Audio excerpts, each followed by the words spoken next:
application review, business review, investment, lifestyle, social politic.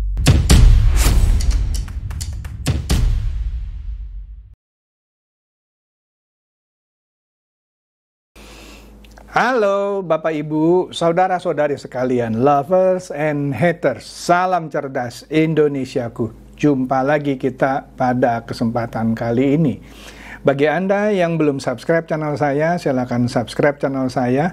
Tekan loncengnya agar Anda dapat notifikasi setiap kali saya mengupload video-video saya. Oke, pada kesempatan kali ini saya akan mengulas ya, ini fakta ya, Anda bisa menilai sendiri ya. Ternyata PDIP dan Hasto ya, ternyata tanda kutip berseberangan dengan Puan Maharani yang notabene juga ketua DPP PDI Perjuangan. Betul, Ibu Mega adalah ketua umum, tapi Puan Maharani adalah juga ketua, meski bukan ketua umum ya. Ternyata PDIP secara partai dan Hasto sebagai sekjennya berseberangan dengan Puan Maharani. Nah, ini apa ini? Menarik kan? Apalagi pemilihan umum ini kurang dari 30 hari. Iya, kurang dari 30 hari ya. Saya akan bahas berseberangannya dari sisi apa?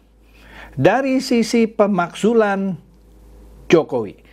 Di video saya sebelumnya, saya sudah bahaskan Masinton Pasaribu itu memfasilitasi tanda kutip orang-orang yang mau memakzulkan Pak Jokowi. Kan katanya ada petisi 100 ya, ada sejumlah tokoh apa saya nggak ngerti lah ya, yang mau memakzulkan Jokowi. Padahal pemakzulan seorang presiden sudah diatur oleh undang-undang. Ya, misalnya kalau presiden itu terbukti melakukan A, B, C, D, E, F, G. Panjang lah ya, saya nggak usah satu persatu deh. Nah, baru diajukan pemakzulan itu. Misalnya membocorkan rahasia negara, melakukan tindak pidana, dan lain-lain, dan sebagainya. Ada. Baru diajukan pemakzulan itu. Kemudian DPR akan sebut saja melakukan proses yang namanya pemakzulan ya. Dan itu panjang prosesnya. Ada syarat-syaratnya, misalnya harus disetujui oleh 2/3 anggota DPR. Memang gampang mendapatkan persetujuan 2/3 anggota DPR. Apalagi sekarang koalisi yang paling gemuk adalah koalisi 02. Jadi nggak mungkin bisa dapat 2/3. Dari situ aja sudah mati. Ya. Nah, ngapain dipaksain gitu ya? Malah Masinton Pasaribu berbicara mengenai people power. Lah ini anggota DPR ini nggak ngerti aturan yang ada di DPR itu sendiri. Ini orang PDIP loh. Saya bingung loh. Ya. Bicara di media seperti itu, seperti mau membakar people power gitu ya. Oke deh. Itu ada di video saya yang sebelumnya. Nah, ini kita lihat soal yang Hasto saya sih bilang. Tapi sebelum itu, kita lihat beberapa hal yang ringan dulu, Don ya. Nah, di sini ada YouTube, cuman saya nggak usah putar lah, Anda cari sendiri YouTube-nya. Tentang Megawati yang sulit memaafkan Jokowi dan Prabowo. Inilah katanya di video ini alasan mengapa Megawati mau dukung Anies Caimin jika Ganjar Mahfud kalah. Padahal kan kalau pidatonya kita menang 1 putaran. Nanti saya kasih lihat lagi videonya ya. Tapi di sini dia mau dukung Anies yang sebenarnya juga Ibu Mega selama ini juga nggak suka sama Anies gitu ya. Juga nggak suka sama Surya Paloh dari Nasdem yang mengusung Anies. Ya, dan berbeda ideologinya dengan PKS. Partai Islam garis keras. Padahal kan PDIP kan nasionalis. Tapi oke dah, inilah katanya alasannya karena Megawati sulit memaafkan Jokowi dan Prabowo. Dari dulu juga Ibu Megawati juga sulit memaafkan orang ya. Seperti SBY rasanya sampai sekarang juga belum pernah bisa dimaafkan. Oke?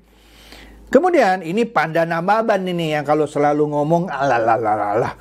Dikatakan di sini Jokowi akhiri hubungannya dengan PDI Perjuangan. Bagaimana ya Yu bisa bilang PDI akhiri hubungannya? Emang Pak Jokowi sudah bilang saya keluar seperti Ara Sirait? Kan enggak, ya kan? Apa gara-gara Pak Jokowi membiarkan Gibran berpasangan dengan Pak Prabowo sehingga itu disebut mengakhiri hubungannya dengan PDI Perjuangan? Malas lah saya ngomong ke sana. Nah, kemudian kalau kita lihat lagi, seperti yang saya sudah perlihatkan di video saya sebelumnya, inilah pidato Megawati soal menang 1 putaran. Padahal dia nggak percaya survei dan mengajak para pendukung 03 untuk tidak percaya survei. Kalau minta orang tidak percaya survei, kok dia yakin bisa menang 1 putaran? Siap 1 putaran, siap. Bagaimana? Kan lucu. Nah, kita lihat lagi video ini. Di bagian akhirnya ada yang lucu soal ekspresi Ganjar menanggapi teriakan Megawati. Anda nilai sendiri lah ya. Oke lah, kita lihat ini videonya ya. Nah, sebentar nih videonya. Menarik ini video.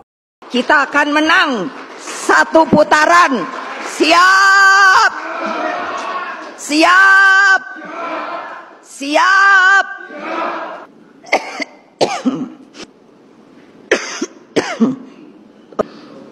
Keluarga saya. Anda lihat ya. Kita akan menang 1 putaran. Siap!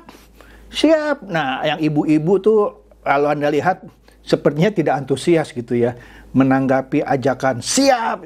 Yang bapak-bapak mungkin agak antusias gitu. Tapi di terakhir ketika Ibu Mega batuk-batuk, Ganjar mengedipkan mata. Aduh, kasihan nih ibu gua. Kira-kira mungkin loh, ini kan saya menduga. Oke?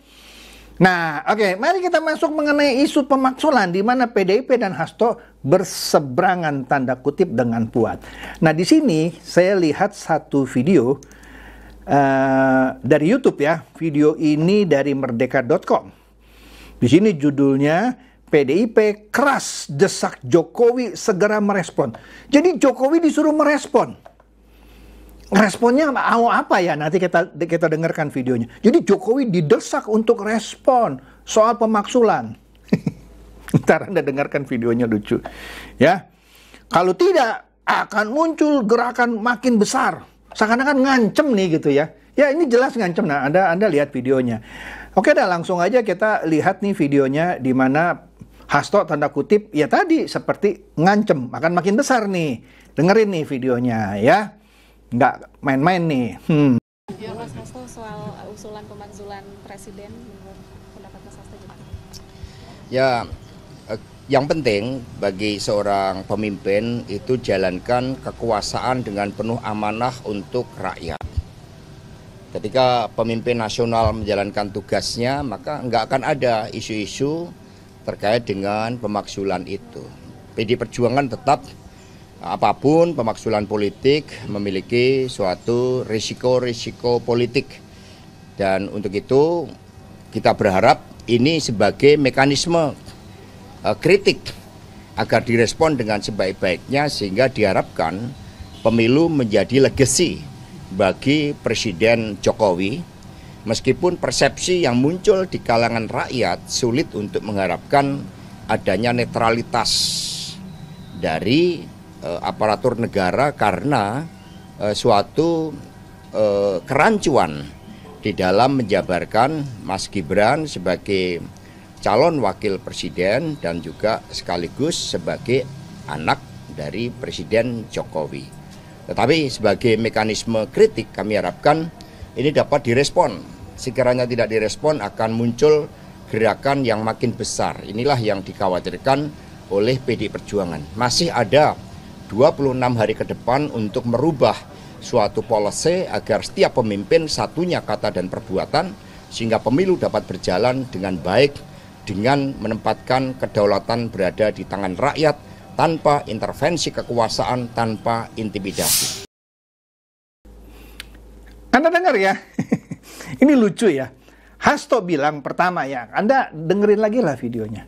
Jadi kalau seorang pemimpin melaksanakan pemerintahannya sesuai dengan amanat rakyat, maka tidak akan ada terjadi pemaksulan. Kira-kira begitu ya yang saya tangkap ya. Jadi artinya lu nuduh Pak Jokowi tidak menjalankan pemerintahan sesuai amanat rakyat. Satu ya, makanya ada pemaksulan.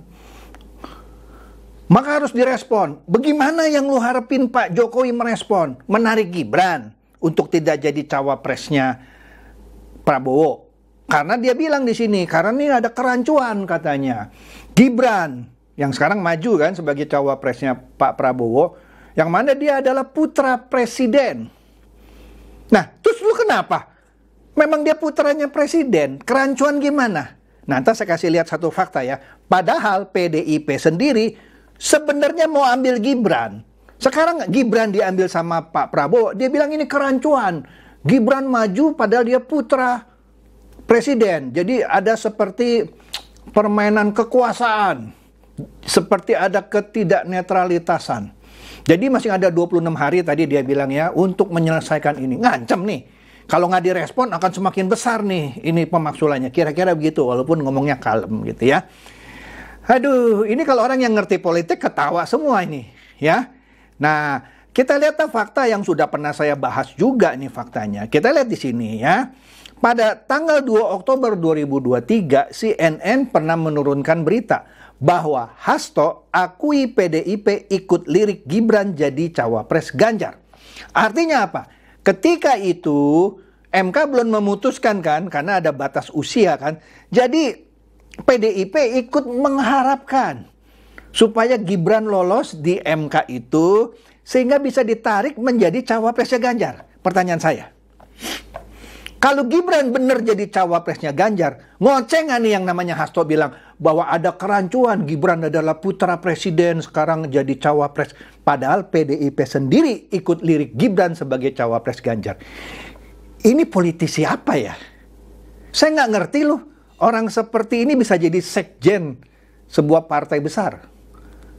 Aduh, bener deh. Pertanyaannya saya sekali lagi, kalau benar Gibran jadi cawapresnya Ganjar, ngoceh nggak nih soal seperti ini?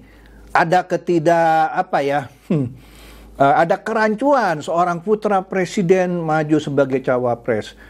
Dan sekarang minta Pak Jokowi merespon, kalau nggak gerakannya akan lebih besar nih, seperti ngancem gitu ya. Padahal PDIP sendiri ngaku ikut lirik Gibran jadi cawapres Ganjar. Ngomong apa sih lu Tok? Oke, sekarang kita dengerin nih. Responnya Ibu Puan Maharani sebagai Ketua DPP PDI Perjuangan soal pemaksulan itu. Yang berbeda dengan Hasto. Kita dengerin ini. Untuk melaksanakan hal tersebut harus terbukti bahwa kemudian Presiden itu melaksanakan pelanggaran hukum dan lain-lain sebagainya. Ya kita aspirasi itu boleh saja diberikan atau disampaikan, namun apa urgensinya? Jadi kita lihat apa urgensinya, namun namanya aspirasi kan tetap harus kami terima. Tuh. Ini kan, Hasto sebenarnya dengan ucapan sederhana Puan ini dibikin malu ini. Tanda kutip ditampar ya, ditabok dia sama Puan. Apa Ibu Puan bilang? Harus terbukti dulu Pak Jokowi itu melanggar. Aspirasi sih boleh-boleh aja, orang boleh aja punya ide pemaksulan. Tetapi terbukti nggak melanggar? Terus kedua dia bilang, apa urgensinya? Puan dari PDIP loh, ketua loh, walaupun bukan ketua umum. Hasto cuman sekjen. Ya memang sih orang beranggap, oh sekjen kan orang nomor 2 di suatu organisasi. Betul, tapi ada ketua nih. Ya.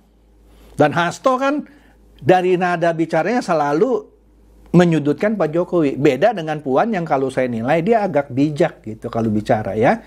Dia bilang, apa urgensinya? Apakah sudah terbukti melakukan pelanggaran hukum? Ya, lu mau ngomong pemaksulan ya silakan aja. Tapi apa sudah terbukti? Yang tadi saya bilang kan harus ada syarat-syaratnya. Misalnya melakukan tindak pidana ini presiden melanggar konstitusi. Apakah sudah terbukti? Kalau sudah terbukti, oke, jalankan pemaksulan. Itu pun nggak mudah, ya. Dan Puan tegaskan apa urgensinya? Lu belajar Tok sama Puan. Lu bikin malu aja lu jadi sekjen. Nah, ini kita lihat tanggapan Pak Luhut. Yuk, kita dengarkan ini. Ini mantep ini tanggapan Pak Luhut. Ya. Kenapa sih mau dimasulkan? Itu nggak ngerti saya. Dan saya juga terus terang sedih juga. Ya kok sampai begitu rame kita ngomong, dan ada juga pejabat negara yang ikut-ikut pula lagi berkomentar mengenai itu. Saya itu nggak benar. Apa sih? Kalaupun dilakukan pemakzulan sekarang, apa iya prosesnya bisa dilakukan? Kan tidak bisa. Parpol kan banyak sekali. Jadi ngapain kita bikin keributan politik yang nggak perlu menurut saya. Ya udahlah, sekarang tinggal tanggal 14 Februari Pilpres, ya sudah, kita tunggu aja, joblos saja sesuai hati nurani kita masing-masing. Betul. Saya setuju dengan Pak Luhut. Apa sih ini bikin keributan, pemaksulan? Udah aja tunggu nanti Pilpres 14 Februari ya. Lagian kan syarat untuk pemaksulan kan panjang. Satu, presiden itu harus terbukti dulu melakukan pelanggaran hukum. Sudah dibuktikan? Belum. Oke, prosesnya panjang. Ya, harus disetujui oleh 2/3 anggota DPR, bla bla bla, kemudian nanti hasilnya dibawa ke MK dan seterusnya. Apa bisa dalam waktu 26 hari, malah sekarang agak berkurang lagi ya? Gak bisa. Ya. Jadi betul kata Ibu Puan, apa urgensinya? Ya udah, tunggu aja 14. Kok kayak takut kalah gitu ya? Padahal dia sendiri mau ngambil Gibran sebagai cawapres Ganjar. Tapi keduluan Ibu Mega yang milih Pak Mahfud. Akhirnya ya Gibran diambil sama Pak Prabowo. Kok repot gitu aja? Oke? Jadi itu saja dari saya. Semoga ini mencerdaskan dan mencerahkan Anda semua. Silakan share video saya ini kepada teman-teman, sahabat atau kerabat, supaya mereka tambah cerdas dan tercerahkan. Seperti biasa, terima kasih.